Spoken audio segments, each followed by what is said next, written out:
এ পর্যায়ে বক্তব্য নেওয়ার জন্য বিনীত আহ্বান করছি চাঁদপুর বাজার জামে মসজিদের মোহতারাম ইমাম ও খতিব হযরত মাওলানা মোহাম্মদ আল আমিন সাহেবকে। এ পর্যায়ে বক্তব্য নিয়ে আসছেন জনাব মাওলানা মোহাম্মদ আল আমিন।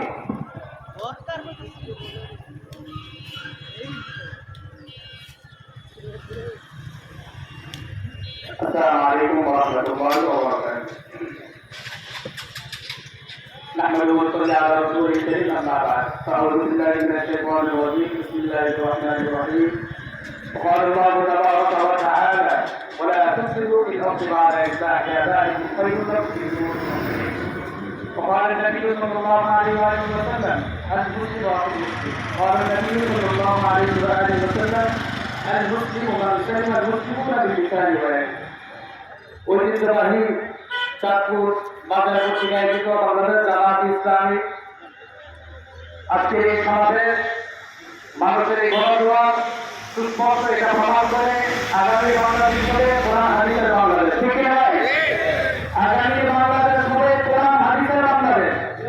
আমরা ইতিপূর্বে সুস্পষ্ট ক্লিয়ার এবং বার্তা কোরআন হাদিস থেকে আমরা সুস্পষ্ট এটা প্রমাণিত পাই যে ওরা তুসিরু বিল আরদি বা'দা ইসলাহিহা, জমিনের মধ্যে ফাসাদ তৈরি করে, জমিনের মধ্যে বিশৃঙ্খলা তৈরি করে, এটা কখনো মুমিনের কাজ হতে পারে না, এটা খুনিদের কাজ। ঠিক না?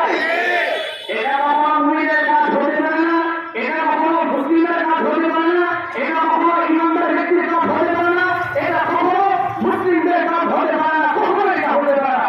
এটা হয় কাদের দ্বারা? আল মুসলিমু মান সালিমা আল মুসলিমুনা মিন লিসানিহি ওয়া ইয়াদিহি। নবী বলেন যে ব্যক্তি কাফিরের হাত দ্বারা অপর পরস্পর মুসলমান ভাইকে কষ্ট দেয়, অশান্তি দেয়, অশান্তির বিরুদ্ধে আবদ্ধ হয়ে যায়, এটা কাদের কাজ?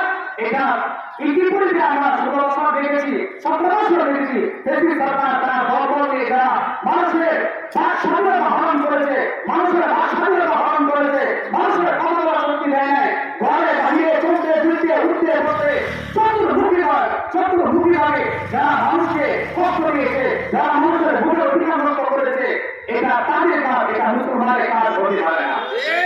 অতএব আমাদের সুস্পষ্ট ক্লিয়ার, আমরা এখন মানুষ সাধারণ মানুষের এখন সচেতন, সাধারণ মানুষের এখন দেখতে পাচ্ছে যে এখন আগামী বাংলাদেশ শান্তি সুস্থ বাংলাদেশ, আগামী সুন্দর বাংলাদেশ, সুন্দর সমাজ যদি গঠন করতে চায় তাহলে হুজুরদের কাজ, হুজুরদের দ্বারা এই কাজ হবে। কাদের দ্বারা? ইসলাম জামাত ইসলামের যে দল আছে, আমাদের যারা ওলামা ইসলাম যারা নেতৃত্ব নিয়ে আমাদেরকে সম্মুখ করে এগিয়ে যাওয়ার দ্বারা এই সাহস, এই হিম্মত জোগায়, তাদের দ্বারাই কোরআন সুন্নাহ বাংলাদেশ হবে, তাদের দ্বারাই শান্তি ও সুস্থ সমাজ গঠন হবে। ঠিক না? ছোটবেলায় দেখানো করেছি না, পরস্পরের সহযোগিতা ও সহানুভূতি ভিত্তিতে মানুষ যখন মিলেমিশে বাস করে তখন তাকে সমাজ করে।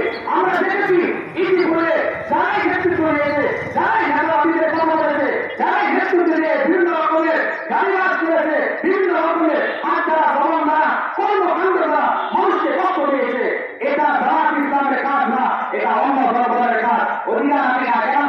আমাদের এখন সুস্পষ্ট আমাদের নিজস্ব কথা হলো যে আমরা শান্তিসুস্থ সমাজ চাই, আমরা শান্তিসুস্থ দেশ চাই, আমরা স্বাধীনভাবে বাঁচতে চাই। ঠিক আছে ভাই?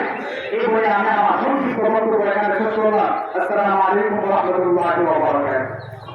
ধন্যবাদ জানাচ্ছি